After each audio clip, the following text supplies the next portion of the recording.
What's up, my wizards? It's Dev from Mtg. We like magic, and we're going to talk about some Guilds of Ravnica spoilers today. Finally, feels like we've been waiting for these things forever, but over the weekend, Wizards gave us a sneak peek of not only all of the mechanics in the set, one for each guild, but also some cards in each guild to get hype about. So let's talk about that today. Don't worry, patrons, that deck tech I told you about yesterday, it's still coming up, but I figured you'd probably want me to hop on these so we can get to talking and discussing, because it's pretty awesome that we got some spoilers. Everyone's hyped about that, so let's discuss. First things first, let's get this out of the way. Shockland's back. Totally back, and they're looking really good. Like, look at this steam vents. Isn't this steam vents beautiful? And like Temple Garden looking pretty sexy. So like, not all of the art looks especially spectacular or anything, but at least those two, those are nice looking cards of Magic. So, I just like the fact that Shocklands are back. We all speculated on it. Pretty much everyone who writes or talks about Magic on the internet's like, we're going to get Shocklands, you guys. We're like, something a lot like them. It's going to be good. Shocklands. We're getting them back. We know, finally, Wizards did not waste any time in just letting us know, like, hey, go ahead and start making your mana bases. This is what we got. So that's good news. Now we know. But let's go ahead and start talking about some of these sweet new mechanics, because they are all sweet, starting with the one that I was actually probably least excited about when I first heard about it, and that's Mentor. I wasn't super stoked on this when I first read the rules text on it, but then, you guys, I saw the first card that they spoiled with it. Let's take a look at this thing. This is Legion War Boss, which is a sweet name. He is a boss. He's 3 mana, 2 and a red for a 2/2 Goblin Soldier with Mentor. That's what this does. Whenever this creature attacks, put a +1/+1 counter on target attacking creature with lesser power. At the beginning of combat on your turn, create a 1/1 red goblin creature token. That token gains haste until end of turn and attacks this combat if able. This is pretty much immediately dubbed Goblin Rabble Mentor by the entire community, because Goblin Rabble Master's back, you guys, and maybe possibly, hear me out, better than ever. Maybe even better than Rabble Master. Now, this will not usually, I was going to say never, but not usually, unless you do something funky with it, become a huge threat all on its own thanks to all your other attacking goblins the way Rabble Master will. Your opponent has to do something about that, or they're just going to take like huge chunks of damage to it. So there's that. It's not as good as Rabble Master just kind of on its own, you know, which was one of the big strengths of Rabble Master.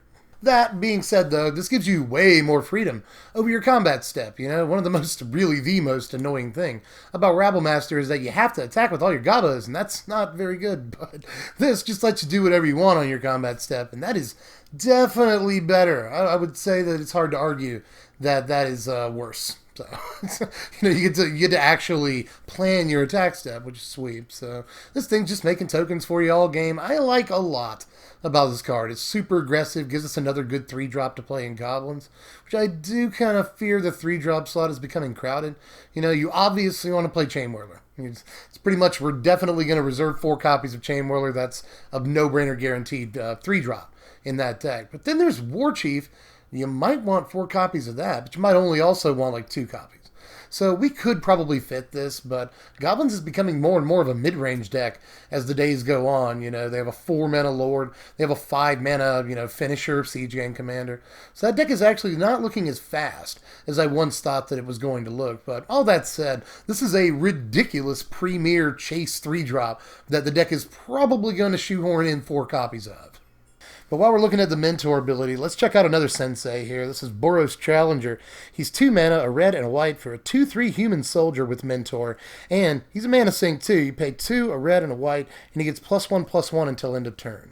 Well, this is really good in Limited, but it might actually have the stats for Constructed. You know, you're almost always, in the deck this goes in Standard, you're almost always going to play a 1-drop.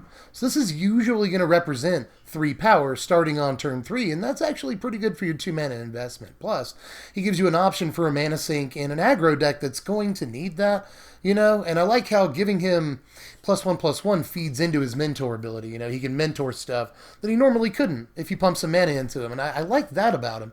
But this is looking like a pretty stock draft uncommon, more than anything else, although I will probably end up putting this in a bunch of budget decks, but who knows, maybe it's good enough for the big time. On to Selesnya. What's Selesnya doing? Well, there's actually a returning mechanic in Selesnya. It's actually not super surprising either. Convoke comes back in Selesnya, and it's still looking like really good ability. It always has been. Case in point, Conclave Tribunal right here. This is 4 mana, 3 and a white for an enchantment with Convoke. And in case you haven't seen Convoke in a while, or never, it's your creatures can help cast this spell. That's always seemed like such a weird statement to be like to start reminder text. Your creatures can help cast this spell. For each creature you tap while casting this spell, it pays for 1 or 1 mana of that creature's color. This has always been a really awkwardly worded reminder text to me, but anyway, really all you need to know is that if you tap creatures when you play the spell, it can help you pay the mana cost. But anyway, when Conclave Tribunal enters the battlefield, exile target non-land permanent and opponent controls until Conclave Tribunal leaves the battlefield. So it's one of these cards, but it's actually really, really stupid good. I think, first of all, it can be free. Just point that out. I don't know if I want to tap 4 creatures to take out one thing, at sorcery speed. That's not necessarily the best thing in the world to be doing, but obviously in a tokens deck, this is great, and it'll be free a lot of the time. Just imagine this with, Lingering Souls. It seems decent. Even in a deck where you're only tapping, 1 creature to make this cost 3, you've got an Oblivion Ring, and Oblivion Ring is really, really good. Onion Ring is a great card. So, even if this is just basically an Oblivion Ring, because you tapped 1 creature, I think it's still worth playing. But once it gets down to, 2 mana, 1 mana, or even free, it's stupid busted. So I think this is almost certainly going to see some play. Now, we saw another Selesnya card over the weekend that actually doesn't have Convoke anywhere on it, but it works really, really well with Convoke. So here we go. Let's take a look at Imara. Or Imara? I've never been sure how to pronounce this lady's name. She's been around forever. There's been other versions of Imara, but I think it's Imara. Maybe it's Imara. Anyway, Soul of the Accord is just 2 mana. This thing's actually really good. It's just 2 mana, a green and a white for a 2/2 elf cleric. It's legendary. And when it becomes tapped, create a 1/1 white soldier creature token with lifelink. So whenever it convokes, you get a creature. That seems good. Whenever it attacks, you get a creature as well. And whenever it crews a vehicle, you get a dude as well. But there's probably not going to be too many vehicles after rotation. There will still be a couple, pirate ships and the Weatherlight and such. But it's going to be just about it. Although there is a mechanic called Jumpstart in this set. And even though that mechanic doesn't have anything to do with vehicles, it seems like it would be hard to resist the comedic value, if nothing else, of having vehicles in a set that also has a mechanic named Jumpstart. But anyway, it's neither here nor there. If this does crew a vehicle for you, it'll also make dudes. So if it taps for any reason, you'll get a guy, and that's actually super sweet. This would be a really sweet 2-drop for a tokens deck, along with Shauna. By the way, these play pretty well together, and they're both legendary 2-drops for the Selesnya deck, which also enables Mox Amber. Which, yes, I'm talking about Mox Amber again. I'm not going to stop. You can't make me. This actually looks pretty good with Mox Amber, especially if we get a 1-drop, green or white legend. I think it's kind of on at that point. That would be really awesome for tokens decks, but something to replace Ovia Pashiri. But that again, that's wishful thinking. But even with just these 2 ladies at the 2-drop slot, I think we could actually start talking about Mox Amber again, and we're definitely talking about a pretty sweet shelf for a tokens build. Oh, and before I get out of here on this, a Redditor pointed out that this plus Springleaf Drum plus Intruder Alarm is infinite. You get infinite tokens, infinite mana, and really anything that makes her tap for any reason plus Intruder Alarm goes infinite for tokens. So there's a lot of options there, but I really like this combo, so I wanted to point that out. But we actually got to see a 3rd card for Selesnya because it was the very first card spoiled for the set, actually, and that's Impervious Great Worm, the Buy a Box promo. We'll talk about that in a second, but anyway, it's 10 mana, 7 and 3 green for a 16/16 worm with Indestructible and Convoke. Now, I hate that this is the Buy a Box promo and sort of looks sideways playable. I would hope that maybe Wizards would have learned their lesson with Nexus of Fade, but I don't think this is going to become a $40 card or a $30 card like Nexus of Fade. Even though this looks somewhat, again, sideways playable, I don't think it's going to get to the level or be the nightmare scenario that Nexus was. Although I'm already sick of talking about Nexus of Fate like it was the worst disaster to ever hit Standard Magic. It's like people started playing Mono Red Wizards because Burn Deck beats Nexus and Standard corrects itself. It goes through cycles. It's fine, you guys. It was fine in the end. So I don't really want to freak out too much about this either. Oh yeah, and even if they're not chump blocking it, by the way, and yeah, I'm still talking about it, sorry. I'm almost done. Even if they're not jump blocking it, they'll just seal away or settle the wreckage, Vraska's Contempt. There's plenty of ways to deal with this thing outside of even just jump blocking it. So I really don't see this thing being too much of a problem, but it could still be a cool finisher. But up next, I got a super squishy reprint for you. Here's Narcomoeba, and I'm super glad that it's back. I have been playing Ghost Squid for a long time, man, since Bridge from Below, like, starting, 12 years ago at this point? God, I am an old man, but anyway, I've always loved Narcomoeba. It's so unassuming, and it's so awesome, and it works with a couple of new mechanics in this set, actually, or at least one new mechanic really, really well. In case you weren't aware, Narcomoeba is just 2 mana, 1 and a blue for a 1/1 flying illusion, and when it's put into your graveyard from your library, you may put it onto the battlefield. So any deck that goes through its library really quickly, by milling itself, loves Narcomoeba. It's a free creature. It's a free permanent for sacrifice purposes, There's all kinds of stuff you can do with a Narcomoeba, and I'm super excited to get to brewing with this thing again. But the whole reason I wanted to show you Narcomoeba was to bridge the gap into the next mechanic, which belongs to the Dimir Guild. Blue and Black gets the Surveil mechanic, and it's awesome. Check out Thought Erasure. For starters here, this is 2 mana, a blue and a black, for sorcery. Target opponent reveals their hand. You choose a non-land card from it, that player discards that card, and then you Surveil 1. It's like scrying, but potentially way better. Look at the top card of your library. You may put that card into your graveyard. Simple as that. Now, first of all, this mechanic looks great to me, Any decks that want to manipulate the graveyard are going to want to use this mechanic, and even decks that aren't strictly, married to digging around in their graveyard. Like decks that play Search for Azcanta are going to really like a card like this. And the card itself, by the way, is ridiculous, I've seen some people discount this card, but it's at least way better than Lay Bare the Heart, which is leaving the format. I know it's a little bit harder to cast, but in a blue-black deck, it's not going to be hard to cast at all. So there's at least that. And I know Lay Bare the Heart wasn't played too often, but it also didn't have the Surveil mechanic stapled to it, which allows you to fix your next draw. Again, it's a pseudo-scry. I like that about it, but again, if you've got anything you want to do with your graveyard, this can be a form of card advantage in a way. If you're going to get that card out of your graveyard later, it's effectively exactly that, card advantage. Not to mention that the card is really good on the play, I know it's proactive, and proactive usually means great, but control decks don't always want to pay 2 mana on their second turn and tap out. But, especially again when you're on the play, and you're taking away your opponent's best play and getting, great information about their plan from then on out, their entire hand on turn 2, which is proven to be pretty decent for control decks. So I like this card. I don't think you're going to see a 4 of, but you might, for all I know, especially if there's a dedicated discard deck. Crack out your Fell Specters, boys.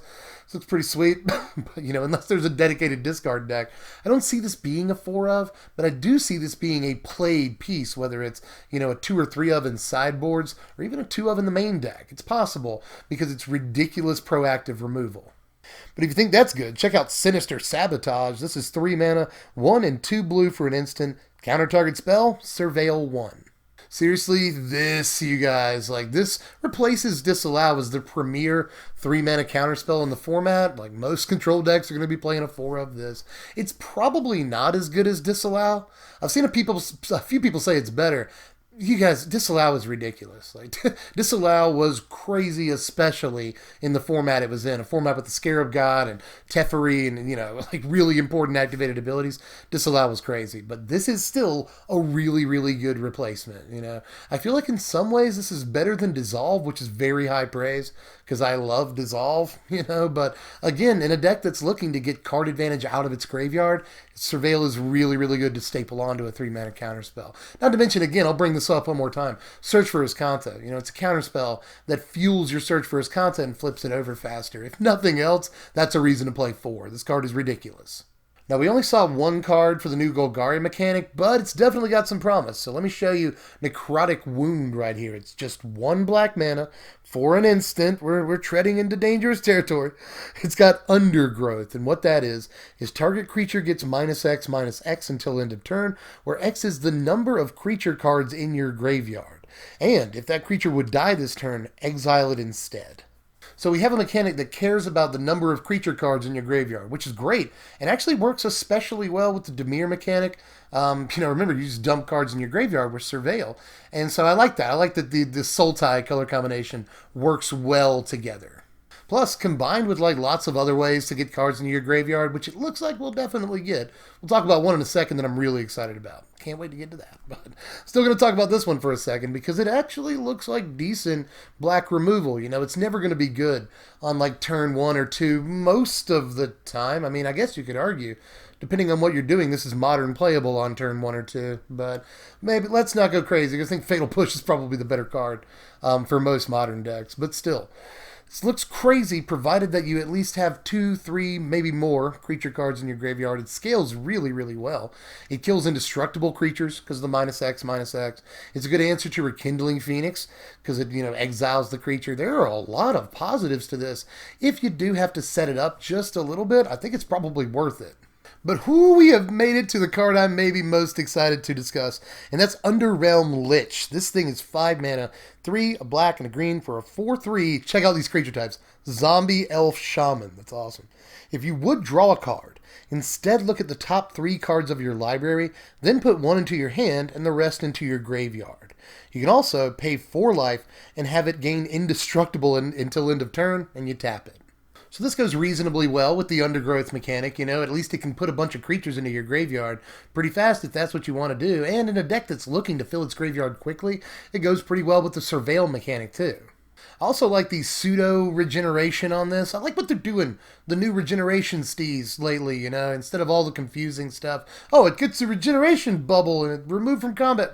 Yeah, it just gives you a headache, Just simplify it, indestructible, tap it, and by the way, you can do this if it's already tapped. I just want to clear that up for newer players. But if it's already tapped, you can still use this ability provided you pay the 4 life. I'm going to give myself some editing to do here, but there are a ton of really cool combos just in Standard. Just doing a quick search on Scryfall for like things that'll draw cards in the new Standard. There's a lot of really fun stuff you can do with this. Induced Amnesia is probably the funniest. I'm just going to leave that up there for a second so you can absorb how ridiculous that is. Also, remember when I talked about Narcomoeba for a minute earlier? This is pretty sweet with Narcomoeba too, Whenever you drop those other 2 cards in your graveyard, provided that one of them is Narcomoeba, comes straight into play. So that's, yay, a good reason to have Narcomoeba back. I like that, but this is also pretty good looking with Lich's Mastery. Imagine that, every time you draw life, you gain that, or every time you gain life, you draw that many cards. So you're getting that replacement effect a bunch of times, and it's filling your graveyard to help fuel mastery, they can deal damage to you. But you can just chuck cards out of your graveyard because you're filling it really fast. There's even like fungal plots. Also absorb that for a second, you can sacrifice saplings to draw cards. When you draw cards, you'll see more cards, drop more creatures into your graveyard, so you can make more saplings. That seems like a fun engine, if a little expensive, but fun nonetheless. Oh yeah, and also Muldrotha. I'm just keep naming cards. This card is so good with so many things, You can play Muldrotha and then just play whatever you drop in your graveyard, so it's pure card advantage.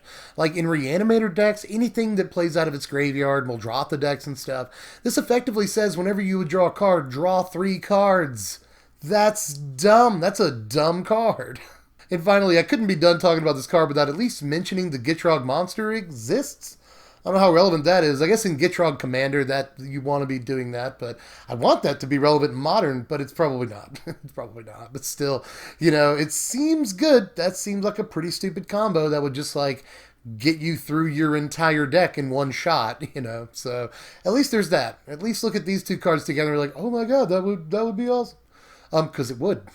But anyway, as tempting as it is, I can't spend all video talking about one card, even though I really like that guy. But anyway, here's Quasi-Duplicate. That's a funny word, but it is our look at the Jumpstart mechanic for the Izzet Guild. This is 3 mana, 1 and 2 blue for a sorcery. Create a token that's a copy of target creature you control, and it has Jumpstart. You may cast this card from your graveyard by discarding a card in addition to paying its other costs. Then exile this card. So Jumpstart is basically Flashback with a really dumb name that you have to discard a card to in order to get it to work. But that's still, even though it's a fixed Flashback, Flashback is maybe the best ability ever. It's in the top 3. Definitely in the top 3. So even fixing Flashback makes it still very, very good. It sort of reminds me of a mix between Retrace and Flashback, and I like those abilities a lot. So this looks pretty good. Now, the card itself doesn't look great, although I guess there's some combo potential here. And it's worth mentioning that the second time you cast it, you can just get a copy of the token that you made the first time you cast it. Like, if they killed the creature you copied the first time. This is getting to be a really weird run-on sentence that's really long. But anyway, all I'm saying is that if they killed the guy you originally copied with the first one, then you can use the second time you cast it to copy the token that you made. So that's at least a neat interaction with itself. But overall, I'm more jacked to see this ability on more cards than I am about this actual card. But we got a saying in the MTG YouTube spoiler video business, I guess, and it's save the Planeswalker for last. It's exactly what I've done. So let's take a look at Ral. Izzet Viceroy, old Rally Z.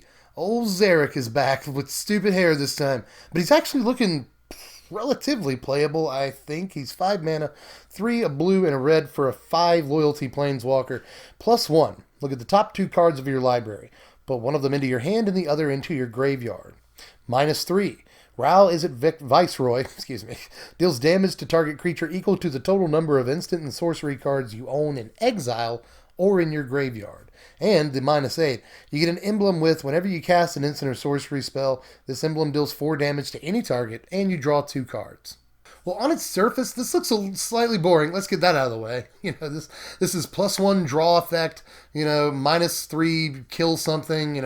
It's pretty stale Planeswalker design at this point, but I tend to actually like these Planeswalkers because they're very, very good for competitive play. And this one doesn't look any different, except for the fact that Teferi, Hero of Dominaria is in the format, which is just a much better card. A much, much better card that does very similar things at the exact same mana cost, except they're different colors. And I just don't know that you'll want to play this card in a control deck when you could have Teferi as an option as your 5 mana Planeswalker. Teferi allows you to slam it on turn 5 and yet still keep mana up. Still have your shields up. And this does not allow you to do that. You tap out on turn 5 for it, and you are tapped out, sir or madam. So I just think in comparison to Teferi, it's a bad-looking card. But if in terms of 5 mana Planeswalkers, it's not bad.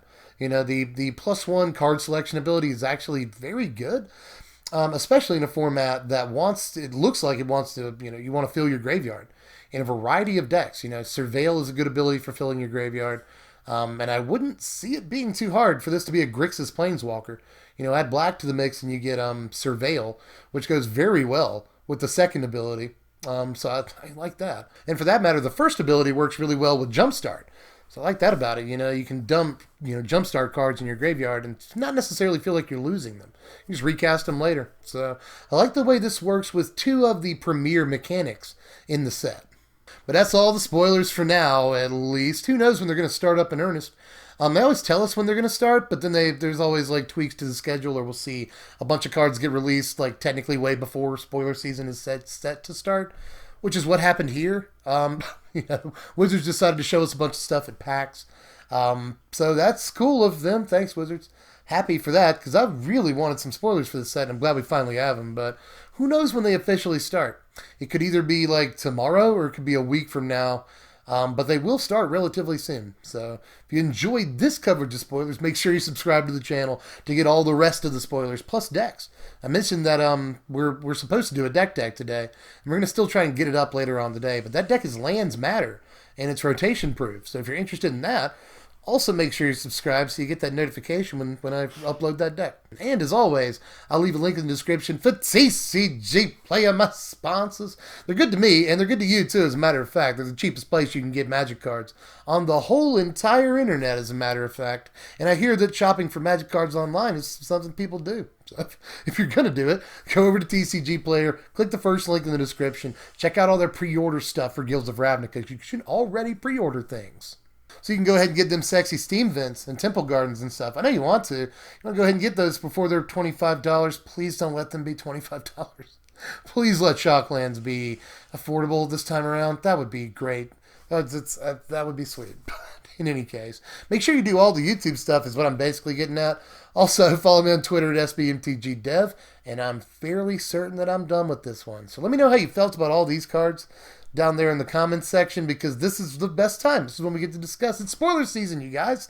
Sort of, maybe. We're like really a week away in real time. But anyway, Christmas came early this time. So, yay, spoiler season. Let's get to talking. Get down there. Let me know how you feel about these. But I'm pretty sure that's it.